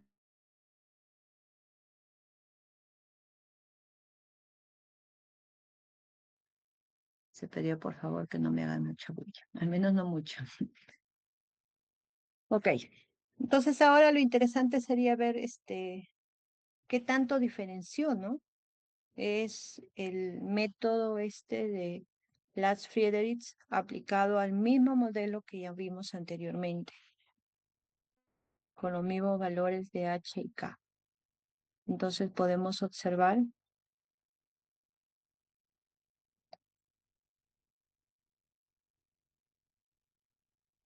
¿no? Esto, ya, lo siguiente.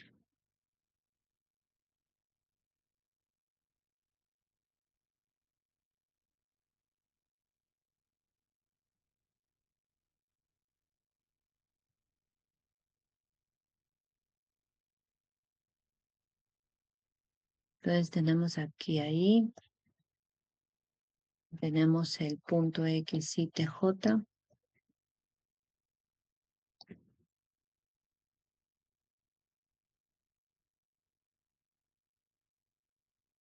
Tenemos las aproximaciones por el método UI1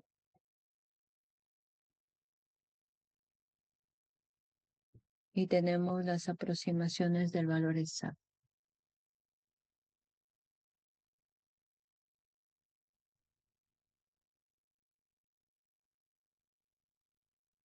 para T1.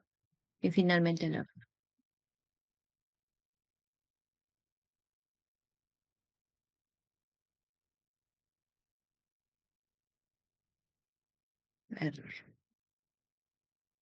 El error absoluto, ¿no? Voy a ponerlo así. EA, ya. Entonces empezamos aquí.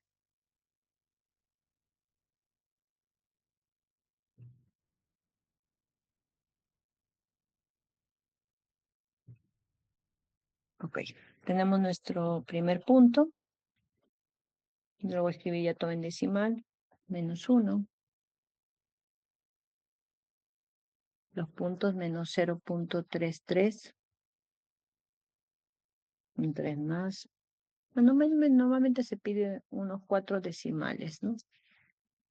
Siempre es bueno de ahí para adelante. 4 decimales, luego del punto decimal, ¿no? Y tu t igual a 0.1.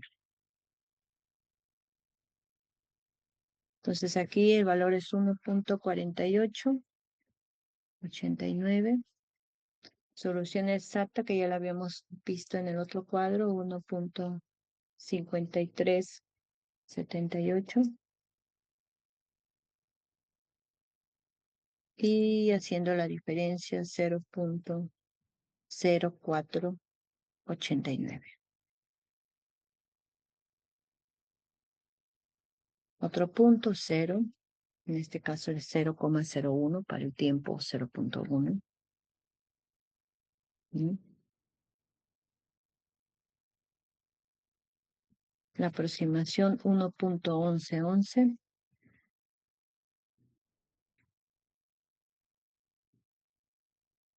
1.16. La solución exacta. Y tenemos la diferencia de 0.0489. El punto para I1, el punto 0.373, tiempo 0.1.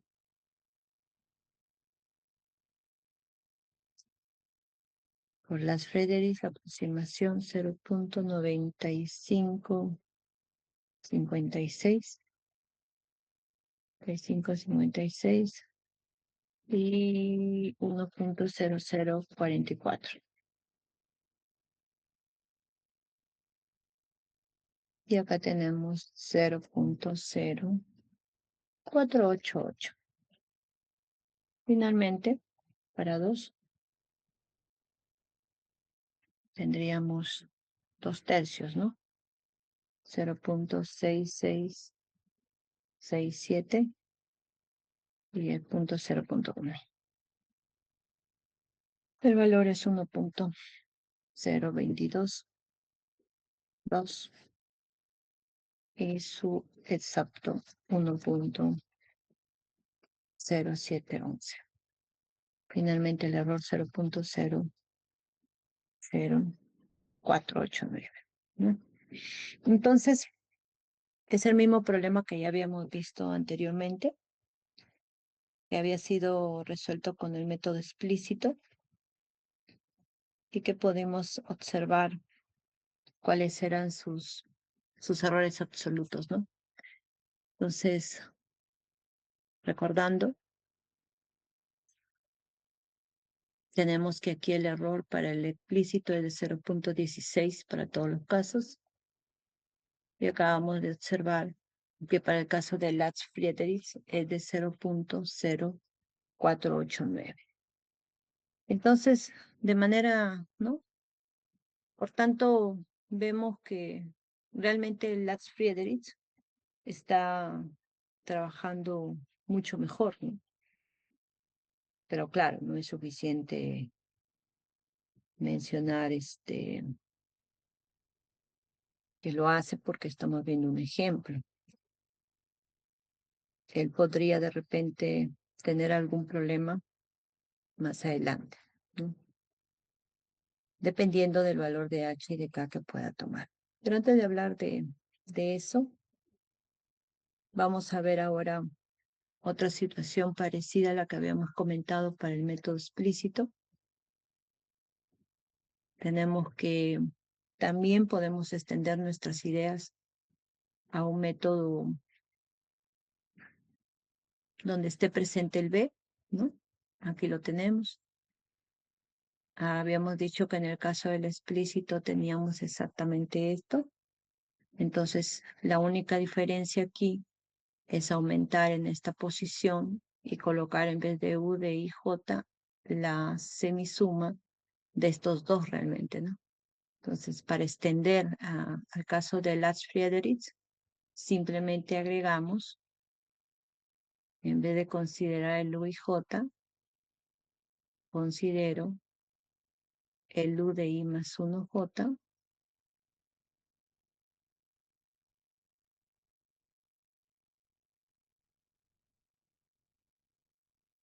más el U de I menos 1J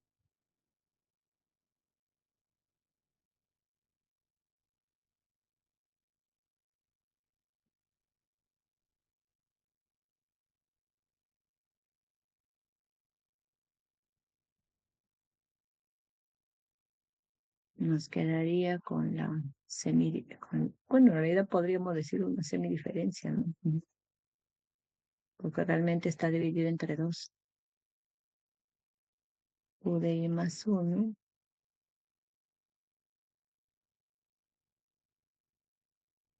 J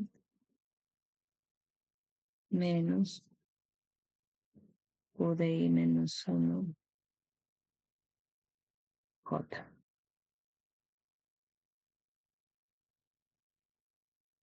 Entonces de aquí la parte que vendría aquí, ¿no? Estaría dependiendo de quién es, ¿no? Por ejemplo, acá es un B, entonces todos tienen que ser B. Ay, aquí yo le había puesto el F y había hecho un abuso aquí. Vamos a cambiarle de letra, no me había dado cuenta. De repente esto es una función G, ¿no? Entonces aquí va todo G, ¿no? O es el valor de B y en ese caso ya todo tiene que ser B, ¿no? Si este es B, entonces aquí también lo único que va a cambiar es la presencia de ese término. Eso es más que todo, ¿no?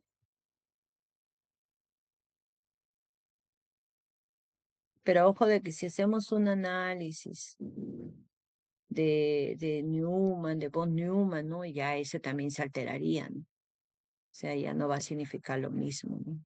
Entonces, ese es el detalle, ¿no? De usar, yo lo puedo usar el método, pero la certeza de que sea convergente, sea estable, ¿no? O sea, que no se disparen los errores, todo eso, ya no la vamos a tener que analizar particularmente por la forma que tiene. Ya este término adicional hace que uno tenga que analizar qué es lo que va a pasar ahí, ¿no? Entonces es todo, ¿no? O sea, con respecto al hecho de agregar un término adicional, se puede extender, por tanto, la técnica. Regresando a nuestro paper, hemos entonces analizado,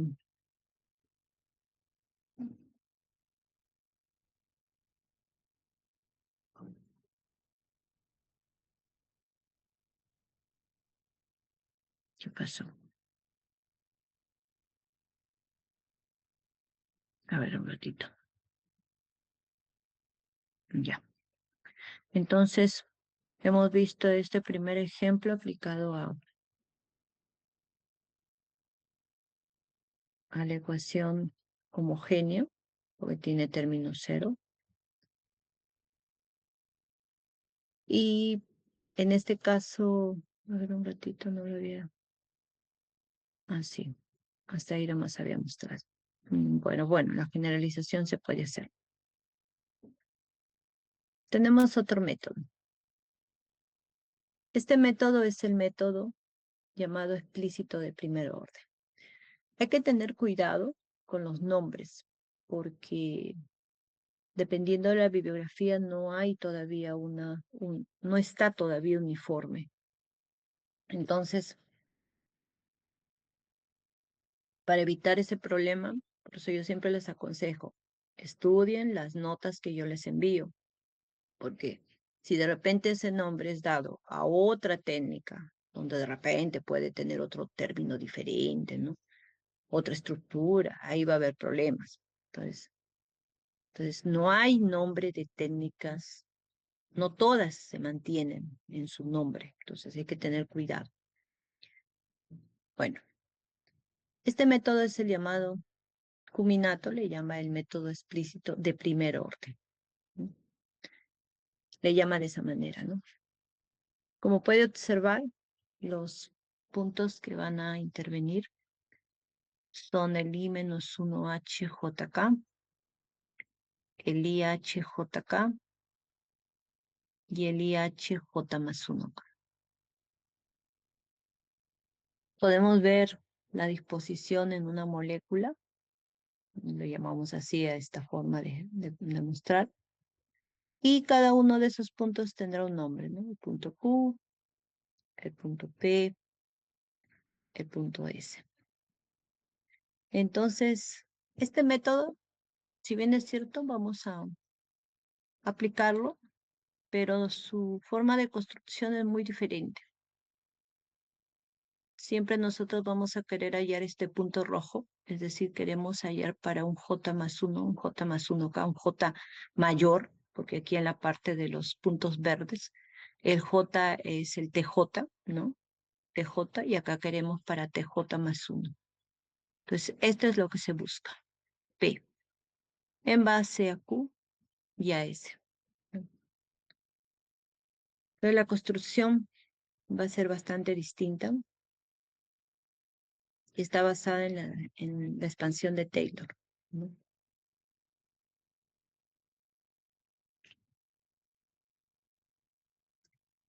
Entonces vamos a observar,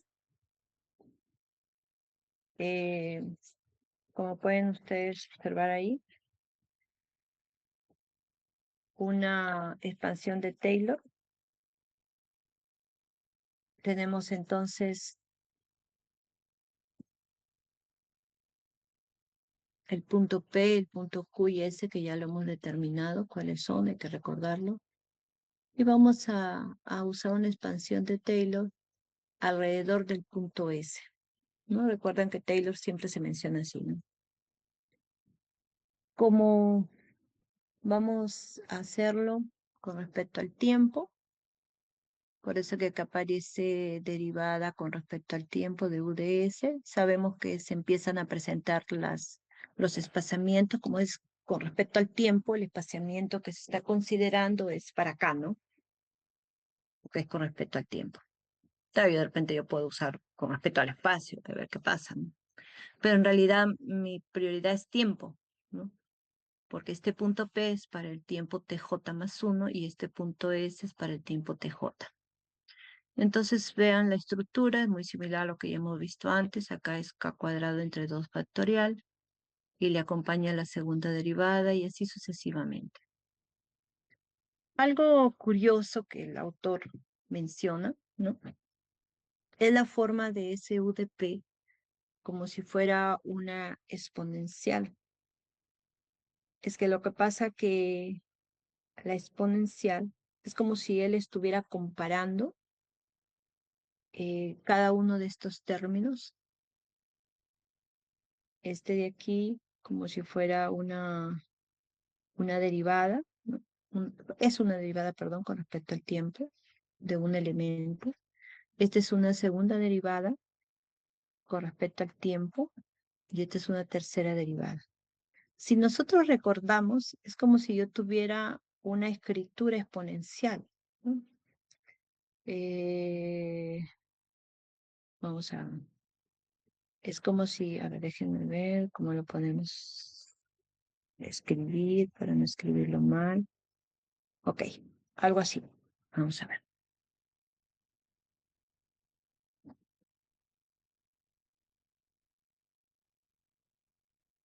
Ya, ahí ya me lo autorizó. Recordemos que el exponencial de una es como la sumatoria, matemáticamente se demuestra, de n0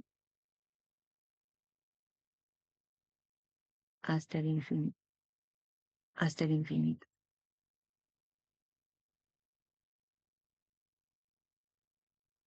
Y este vendría a ser una a la n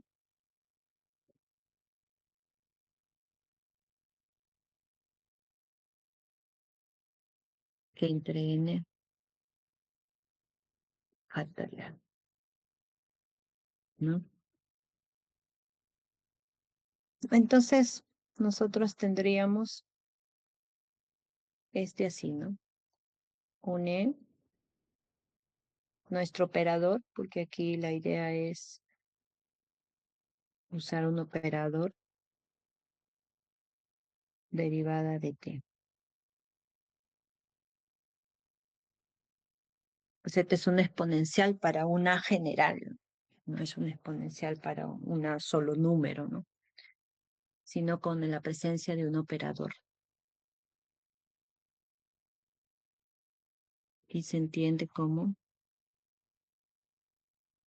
n0, infinito, y este es un k diferencial, vamos a escribirlo así, 1 entre n factorial,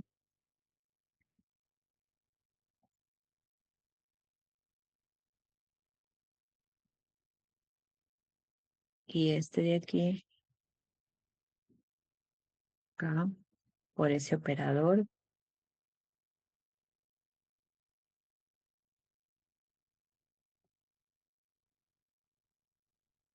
elevado a la n. Eso es lo que me estaría diciendo. Es como si yo dijera entonces k cuadrado, operador al cuadrado, ¿no? Ahí como que se ve la idea, ¿no? Entonces más o menos lo que pretende es mencionar que es como si tuviera un comportamiento tipo exponencial, ¿no? Cuando vemos aquí, ¿no? Como si tuviera ese comportamiento exponencial de k por el operador operado con UDS, ¿no? Y este de aquí, diferencial de tiempo, recordando la ecuación que tenemos, nosotros vamos a tener que la diferencial de x, por otro lado, ¿no? Esta es una situación, otra situación, recordando nuestras características. A ver, espérate un momentito. Ajá. Mm, teníamos, no, aquí hay algo acá, un segundito. Tiene que estar claro. Tenía por aquí una estimativa. Pa. Ah, ya, está bien. Porque la ecuación aquí es x más a por t igual a una constante, ¿no? Y entonces podemos derivarla con respecto al tiempo. A ver si no me estoy equivocando. Un segundo. X más. Ya. Ujú. Entonces teníamos.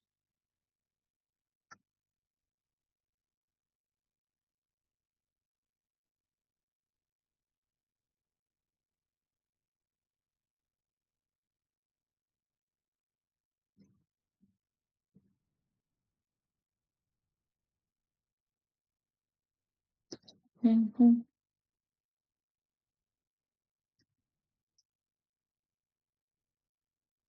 Ya.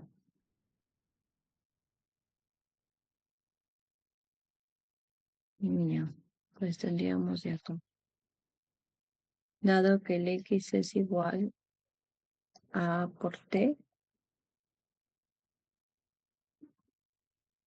más una constante,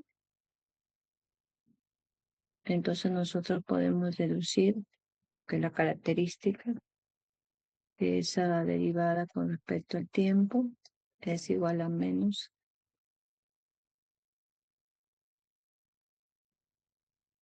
A, ¿no? Menos A por la derivada de X. Entonces es por eso que el autor menciona aquí que esto es cierto, ¿no? Y eso lo reemplaza a esta derivada con respecto al tiempo. Entonces dice el UDP tendría bajo esta forma de Taylor como un comportamiento de un exponencial de ese tipo. Eso es a lo que se está refiriendo. Ahora, regresando a la aproximación, que es esta de arriba, ¿no? Pues apenas esto es para mirar el comportamiento de lo que sería el lado izquierdo de esta igualdad, perdón, el lado derecho de esta igualdad. Pero regresando aquí, yo, yo les he mencionado que Taylor tiene el inconveniente que es infinito, ¿no? Entonces ahí uno tiene que tomar la decisión de cuántos términos va a usar. Claro, a medida de que yo tome más términos, ese va a ser el asunto, porque a la vez que le tomo más términos, la exigencia es más, porque voy a necesitar que esta derivada sea acotada y que la segunda derivada también lo sea, y que la tercera lo sea, si es que yo quiero tomar. O sea, yo podría hacer eso, pero tendría que exigir que nuestra solución tendría que tener una muy buena regularidad. Eso es a lo que se refiere, ¿no? La regularidad es el asunto, ¿no? Entonces, regresando a eso, ¿no? Aquí lo que se va a hacer es reemplazar ese diferencial con respecto al tiempo, como lo habíamos visto aquí, por el menos A por la derivada con respecto a X, se reemplaza aquí, y solo se toma uno, ¿no? Al menos este método, este autor está mencionando,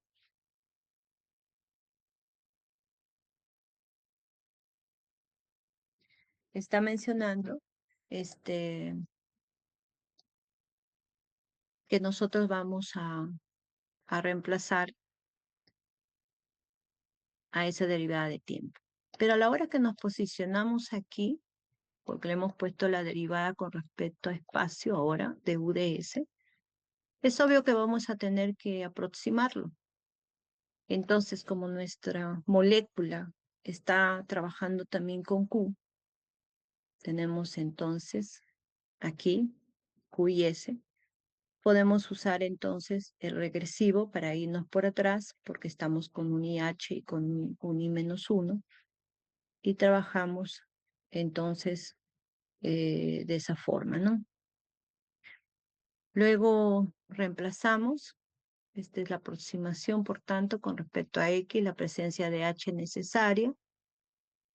Vemos que en realidad hay doble aproximación, porque la primera es por Taylor, y ahora estamos incluyéndole la aproximación con respecto a X.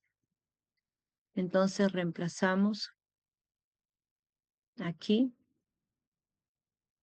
ya está el reemplazo aproximado, usamos esto de aproximación porque realmente estamos trabajando con las soluciones SAPTAN. Ya recordemos que cuando colocamos la U pequeña, nos estamos refiriendo a las soluciones SAPTA en el punto P.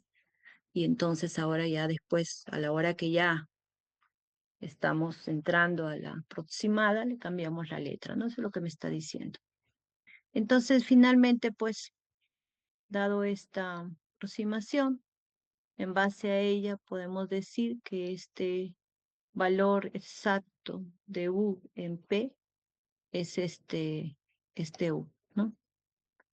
Y valor exacto de U en S tendríamos aquí, bueno, aquí ya se ha juntado, no olvidemos que este K entre H es el nu, Entonces vamos a colocar 1 menos nu por A multiplicado por UDS, y de ahí vamos aquí a multiplicar por U nu de A, por U de Y.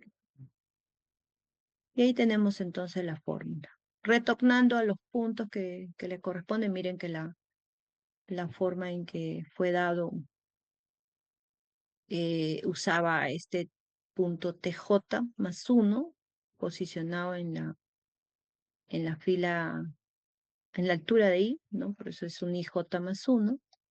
Teníamos el S, que es el IJ, y teníamos el I menos 1J, que estaba para el punto Q, que estaba detrás de él en la misma posición TJ, ¿no? Y ya tendríamos finalmente entonces la aproximación de esa manera, ¿no?